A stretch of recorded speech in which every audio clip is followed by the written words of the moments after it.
Welcome to the Great Detectives of Old Time Radio from Boise, Idaho. This is your host, Adam Graham. If you have a comment, email it to me, box13@greatdetectives.net. Follow us on Twitter at Radio Detectives, and become one of our friends on Facebook, facebook.com/Radio Detectives. While our listener support campaign continues. During the listener support campaign, you can financially support the show, and we add few additional thank you gifts. Throughout the year, if you send a donation of $7 or more, we'll send you access to our premium site. During the listener support campaign, all donations of $20 or more will receive a free digital copy of my ebook, All I Needed to Know I Learned from Columbo. In addition, you'll receive one additional thank you gift.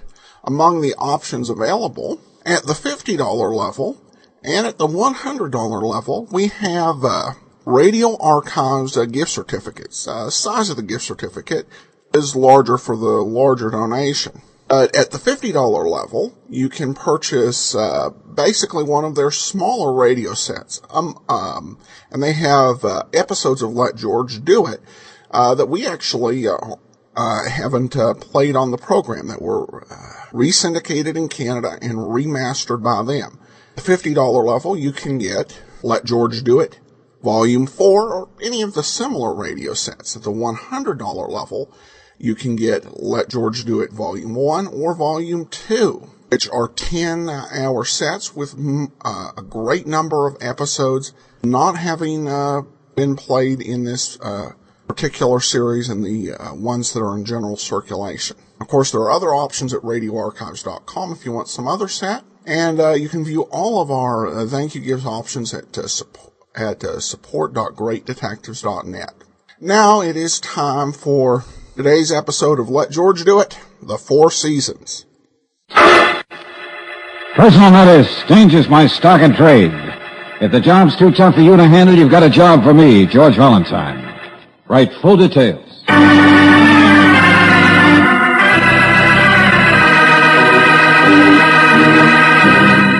Standard Oil Company of California invites you to Let George Do It.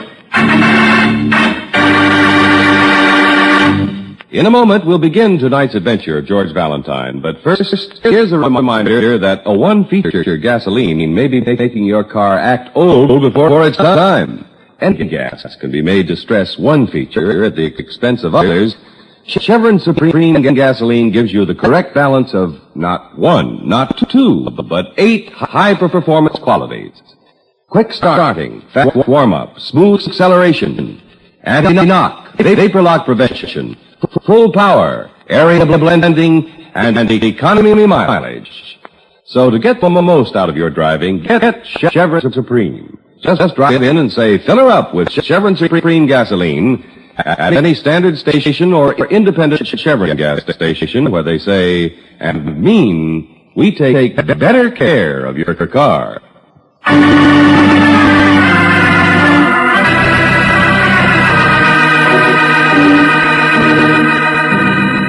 And now, tonight's story, The Four Seasons, a transcribed adventure of George Valentine.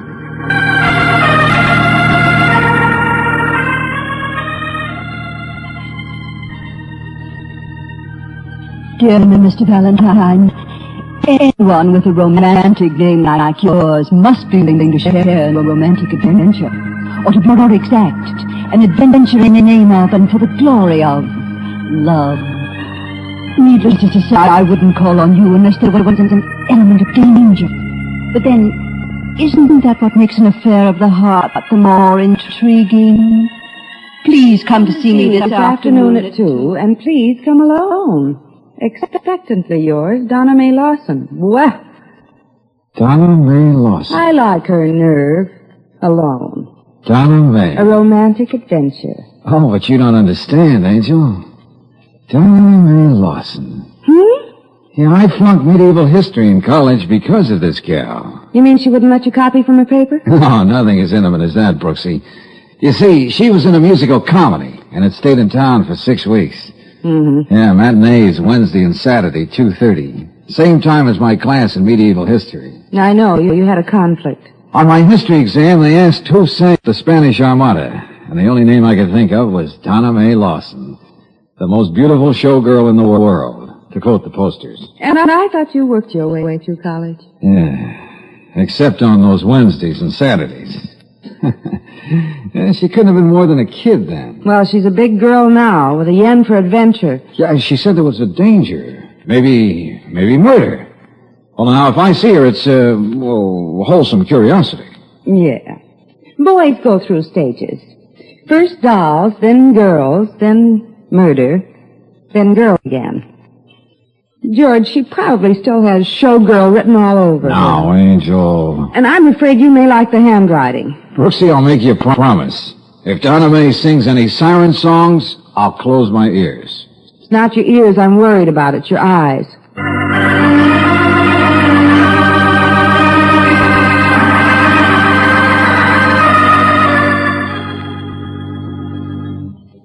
You're very prompt, Mr. Valentine. Here, please sit down. Thanks. Well, Anything wrong? on the contrary, I didn't mean to stare, but I couldn't help it. My mother decided I was going to be a girl baby. She did an inspired job.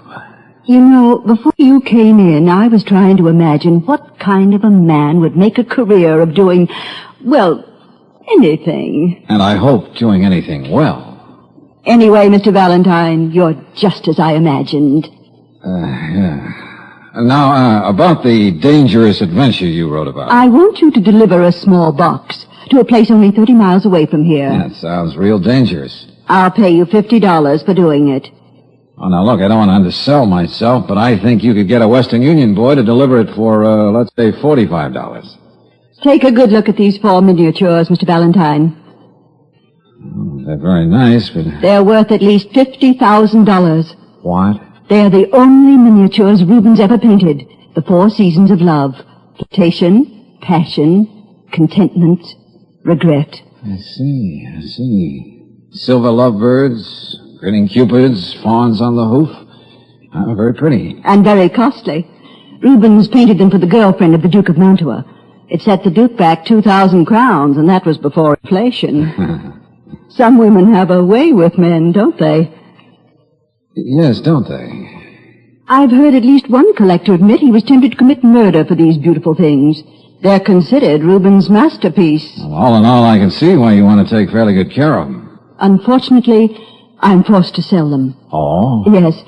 You see, my husband... Oh. I mean, Yes, it's, Donna Lawson Nichols.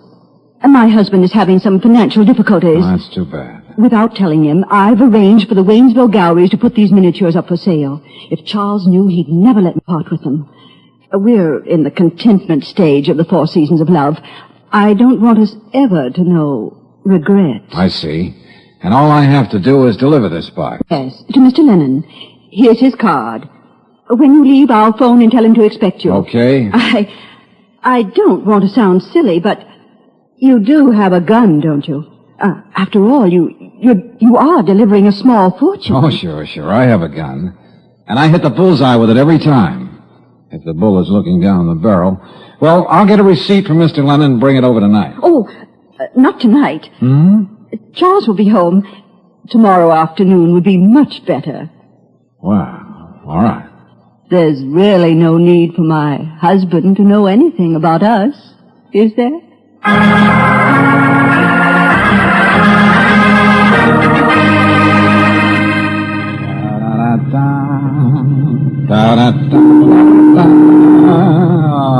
Say, what's the matter with that guy? Nobody in the road for miles. He can't find room to pass. Come on, you dope pass, will you? Hey, what are you trying to do? Are you crazy? What's the matter with you? Hey, look out!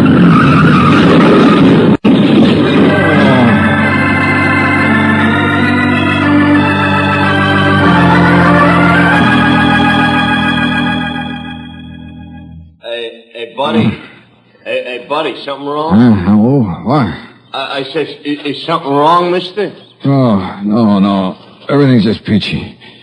Nothing like lying in a ditch with a car twisted around you, I always say. Now you're joking. Yeah. Come on. Help me out of here like a good fellow, will you? Yeah, sure. Grab a hold. Oh. Yeah, hey, Jeez, what happened to you? I don't know. A truck forced me off the road. After that, I don't remember anything. Hey, nobody couldn't hardly see you from up in the road? It was a lucky thing I spotted you, huh? Yeah, well, I'm still in one piece anyway. Hey, wait a minute. Where is it? Where's the box? What's the matter? You lose something? Yeah, I did. 4 little pictures. I don't see them around anywhere. Oh, I used to save them when I was a kid. Yeah, Grover Cleveland, Babe Ruth. Yeah, sure. Yes. Hey, what is this? What, do you find something? I'll say.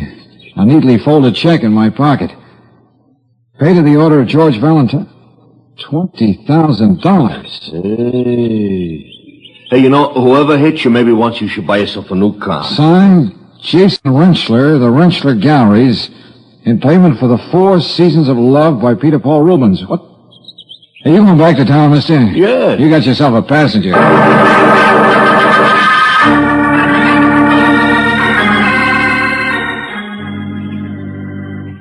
Somebody nudged me off the road and the miniatures are gone. Gone? What do you mean? Now, here, George, hold still. Yeah, that feels good. Well, I passed out and somebody made off with those things. Well, maybe we should have x-rays made of your head. Sometimes things like this... Brooksy, I'm a man of wealth. Look. Wendy, what's the game? I found this instead of the miniatures. Okay, Angel, thanks for the first aid. George, where are you going? If nothing else, my mother taught me good manners. Makes sense, will you? When somebody gives Mrs. Valentine's little boy $20,000, he should thank the man. I've got to have a little talk with Mr. Rentschler. Going somewhere? Well, as a matter of fact... I'm Sergeant Crowley, robbery squad. What? You George Valentine, mister? Beginning to wonder. Where were you headed for? Mexico? Pango? Hey, what are you talking about? The little deal you pulled off this afternoon. Deal? What deal? Yes, Sergeant, take that again, and slower this time. Mrs. Nichols hired you to deliver some valuable miniatures, Valentine. Right? Right. And you were supposed to show up with them in Waynesville. Right?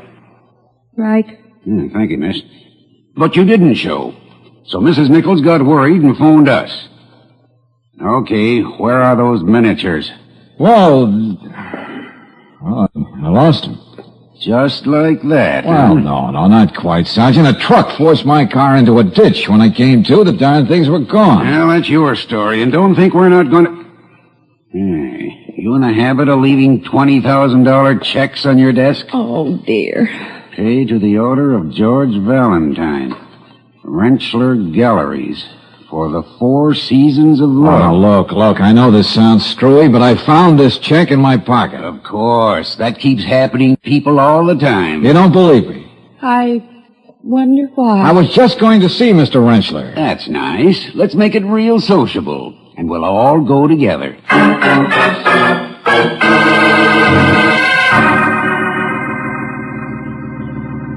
What do you mean I sold you these miniatures, Mr. Rentschler? But of course you did, young man, just a few hours ago. I never saw you before in my life. Mr. Rentschler, take a good look at him, please. No, officer, what is this all about? It's about a guy selling something that doesn't belong to him. Oh, surely you are joking, Mr. Valentine. No, it doesn't look like the kind of man who would... Never mind that. If he sold you these thingamajigs, where are they? Right here. I wouldn't let them out of my sight here, you see? George, Oh, wait a minute. This is crazy. Are they not beautiful?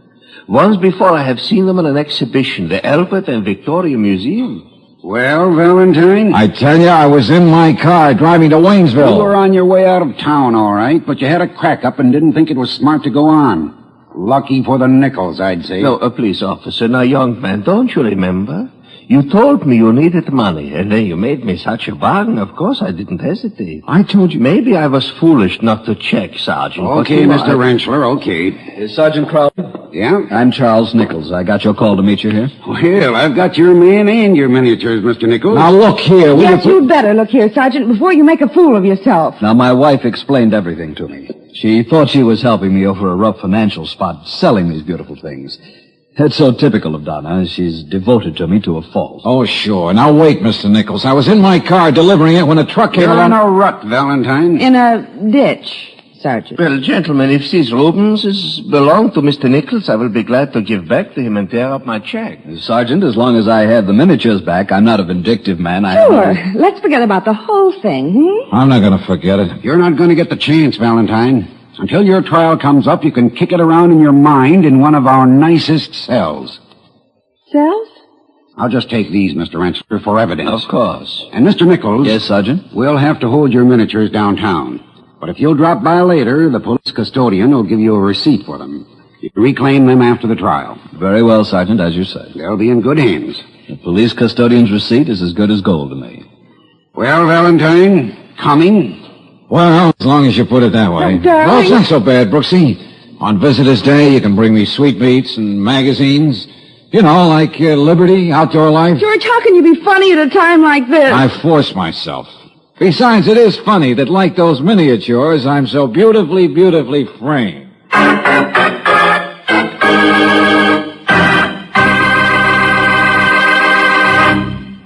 In just a moment, we'll return to tonight's adventure of George Valentine. I'll bet you'd be amazed if I told you that 4 out of 5 cars on the road today are being gradually chewed to pieces from the inside in a way their owners would never suspect. Well, it's true. If your car's like most cars, the manufacturer installed an oil filter to strain out the sludge and grit and keep them from going back into the engine. Oil filters don't require much attention, actually only once about every 6,000 miles. But unless you change your filter element every 6,000 miles, it becomes clogged and useless, much like a vacuum cleaner when the dust bag is jammed full. That's why it's a good idea to have your car saver check your oil filter element regularly. When you have your oil drained and changed at regular intervals, your car saver will also check the filter element. Then, if you need a new replacement, he can install a new Atlas Micronic filter. Now's the time to be getting your car ready for the winter weather driving ahead. So plan to stop in soon for an oil drain and oil filter service at any standard station or independent Chevron gas station where they say and mean, we take better care of your car.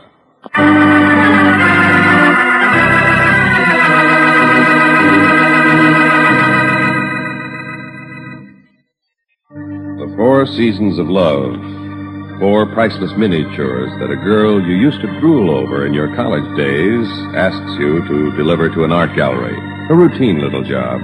But your car is forced off the road, the miniatures are stolen, and in your pocket is a check for $20,000 payable to you for the sale of the self-same Rubens masterpieces. What's more, Jason Rensler, who signed the check, swears he gave it to you for value received. Even if your name is George Valentine, you need help. Thanks for bailing me out, Johnson. Yeah. To think I'd live to see the day. The whole thing just doesn't make sense, Lieutenant. Everything's right back where it started from. The Nichols have a police custodian's receipt for their miniatures, so they'll get them back after the trial. Rensler will get his check back and tear it up. Nothing gained, nothing lost, eh? No, correction, please.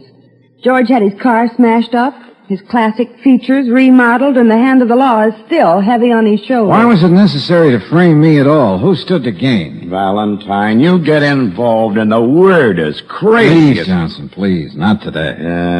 You can really be a pal and see what you can dig up on Charles Nichols, what he does, everything. Okay. Thanks. Come on, Brooksy. See you later, Lieutenant. I'm going to talk to Rensler. Make him tell why he lied. He's supposed to have a pretty good reputation. Just the same, I didn't like the way he and Nichols looked at each other. With the clear, innocent eyes of a couple of used car salesmen. Well, what do I do? Well, Charles Nichols has an office in the Exchange Building. You think you could sort of keep an eye on him for the rest of the day, see where he goes, what he does? I'll stick so close to him I'll be able to hear him think. Good. Oh, Valentine. A good Sergeant Crowley, you know it. Yeah, Sergeant? I just caught you in time. Somebody's on the phone for you. Oh, thanks. You can take it here. All right. This one. Hello? Yeah? Oh, this... Oh, it's you. Well, why can't you tell me now? Oh, okay, I'll be right over.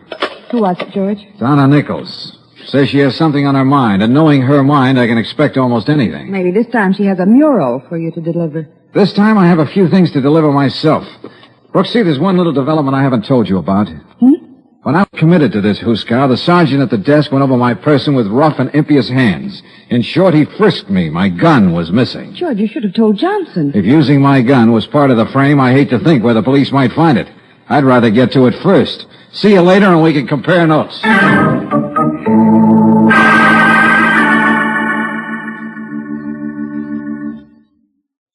You're being very sweet, Mrs. Nichols. Donna. I'm sorry, I don't have time to be cute. The way everything stacks up, you should have me pegged for a guy who tried to swipe your precious miniatures and head for parts unknown. Somehow, George, I can't make myself believe that. Really? What is it? My open, boyish face? Everything about you. I rather like you. Oh, haven't you noticed?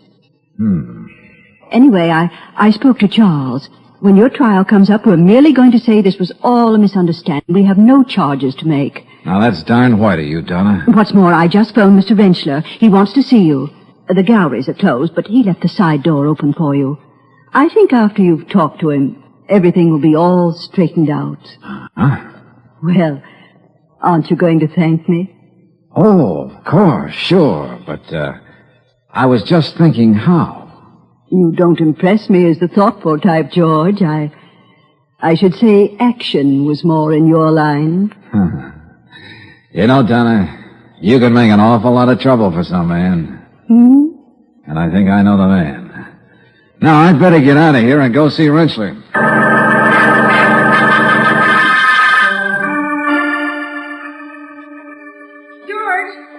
George, wait a minute. Oh, what's the matter? Did you lose Nichols? No.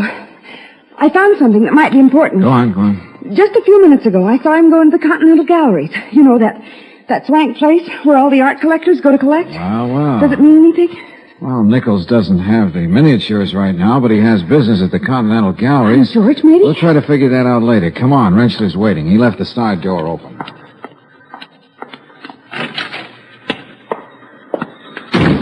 Oh, gosh. The galleries look eerie when it's dark. You know, that's strange. Hasn't got any lights on. Mr. Rentschler? Hey, where are you? Oh, wait, George. I'll turn on one of these table lamps. Oh, that's better. Now Easy, Brooksy. Mr. Rentschler. Wait a minute now. He's been shot, but he's still alive. George, that's your gun. Yeah. Brooksy, there's a phone booth on the corner. You're going to call an ambulance. Yes. Then you and I are going to beat it. I need some time to think.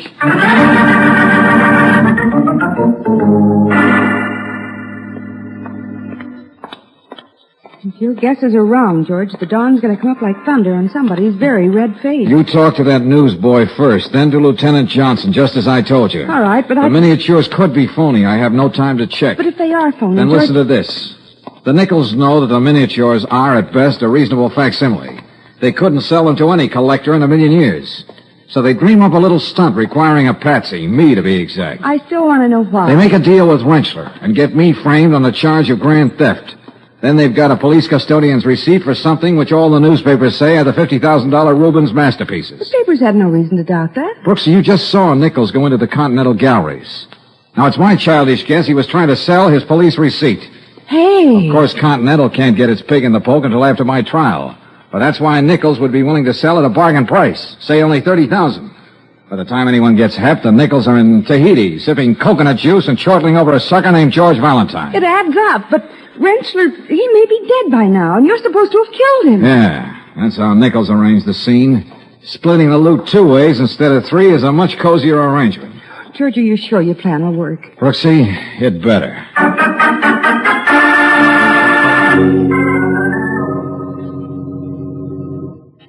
Oh, George, back so soon? Well, sure. It only took me a few minutes to straighten everything out with Rentschler. Very nice old gentleman. Yes, I suppose he is. You didn't have any trouble with him. No, not a bit. And I have you to thank. You wanted me to thank you, didn't you? Well, yes. And I said I had to think how. The best way to thank you. And I have.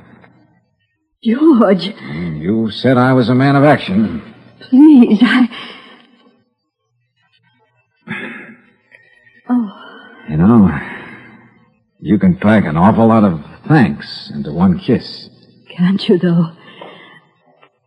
Really, now, Charles may be here any minute. Oh, yes. I must thank him, too. About Rentschler. Just what did he have to say? Well, as a matter of fact, I did all the talking. He was unusually quiet. That can't be Charles. He'd use his key. I'll get in. Well, Brooksy. Oh, Mrs. Nichols, you know my assistant, Miss Brooks. No. I knew I'd find you here, Mr. Valentine. Something terrible's happened to Mr. Rentschler. He was murdered. No. But I don't understand. How could he? It's in all the papers. Wait, may I? What are you doing at that window? There's a boy selling papers right out there. Read on about it. Art dealer found dead. Woman sought in death of art dealer. Get your paper.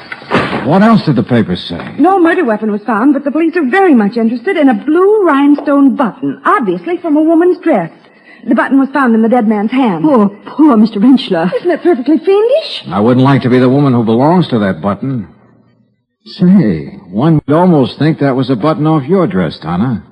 My dress? Blue rhinestone.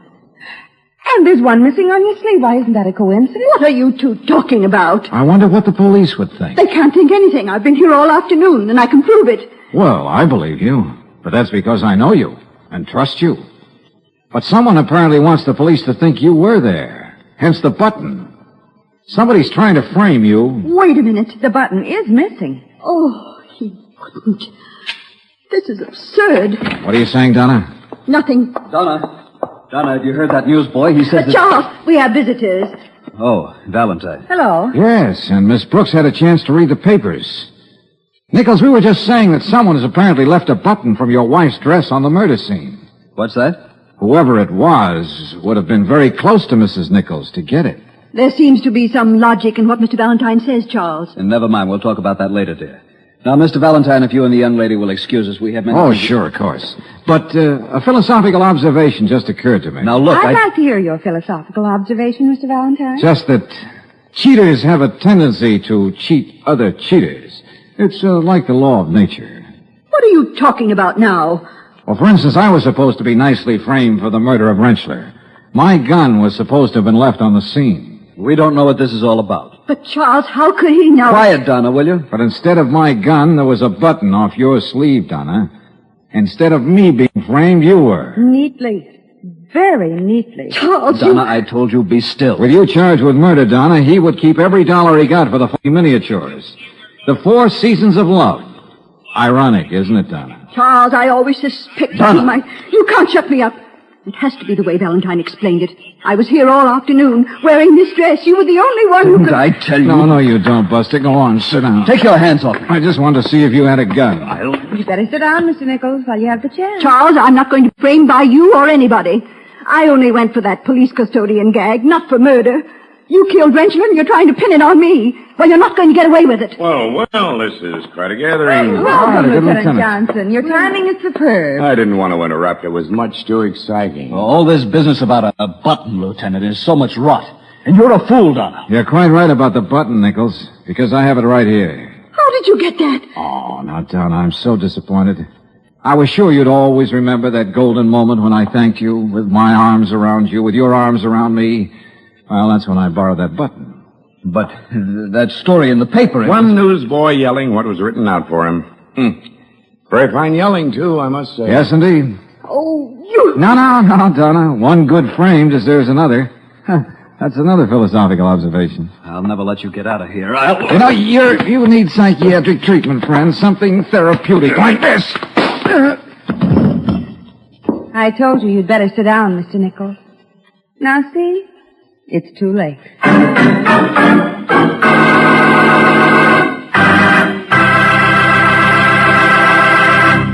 Here's more proof that heavy-duty RPM motor oil cuts wear in automobile engines. Using heavy-duty RPM, an engine in the Northwest went over 130,000 miles, yet showed less than half as much cylinder wear in that time as previous oils did in 75,000 miles. Heavy-duty RPM reduced wear and greatly increased the time between overhauls. It kept the engine exceptionally clean and cut wear rate to a minimum. So get the oil that gives top protection for your car. Get heavy-duty RPM motor oil at any independent Chevron gas station or standard station where they say and mean we take better care of your car.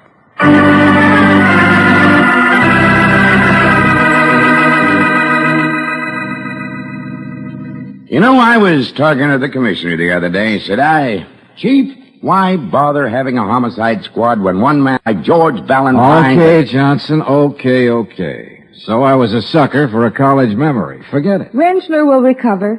The miniatures were phony, and the Nichols will suffer endurance vile. Crime doesn't pay. Oh, brother, when a police lieutenant comes up with an epigram, that's a sure sign the case is closed. But, George... Yeah? Are you sure you didn't enjoy that kiss? After all, you didn't have to kiss her twice. Brooksy, this suspicious nature of yours is going to make you a problem for the man you marry. A problem? Yeah. I bet if your husband came home at 4 o'clock in the morning, making a perfume and with lipstick on his collar, you'd start asking questions. Why, I do no such thing. Oh, what do you know? You wouldn't? No. I'd add to his hat size with a rolling pin. Spoken just like Mrs. Johnson. Take plenty of time to think up an epigram for that, Valentine. Good night.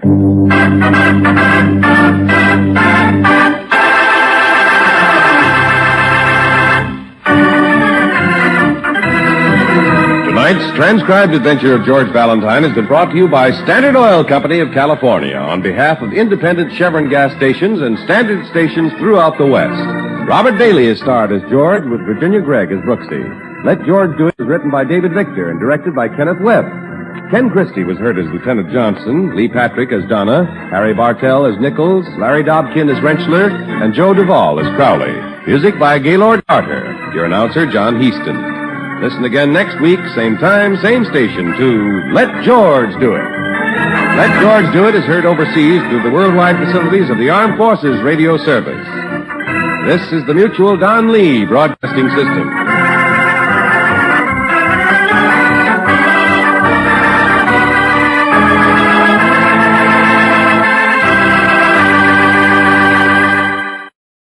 Welcome back. Well, a pretty good sting operation by George Valentine as he avoids playing the patsy in a pretty good, well-written story. Well, we turn now to listener comments and feedback. Some of the folks who have given to our listener support campaign include Frank, Thomas, and Lise. And Lise writes in, as always, it's a great show that I'm happy to support. Your fan, Lisa. And Thomas writes, great site, thanks for the entertainment. And Lisa also sends along this note. Don't apologize for the lengthy intro to listener support campaign. It was exactly the same amount of time as it took me to click the donate button, sign into PayPal, type in the donation amount, and wrap up the transaction. I hope you have a very successful campaign. I love having the extra episode on Saturday. Well, thanks so much, Lisa. Yeah, some of it goes back. I guess I'm somewhat sensitive about it, going back to the beginning of Dragnet and even of the first episode of the Great Detectives of Old Time Radio. Because I understand folks want to, get into the program as quickly as possible. And sometimes my intros could go, 6 or 7 or 8 or 10 minutes. So I've tried to readjust and make it so that if we've got a lengthy interaction, that the bulk of it gets posted onto the post-show portion. But thanks so much for your comments, Lisa. And that will actually do it for today. We will be back with Sherlock Holmes tomorrow. In the meantime, send your comments to Box13 at GreatDetectives.net. Follow us on Twitter at Radio Detectives.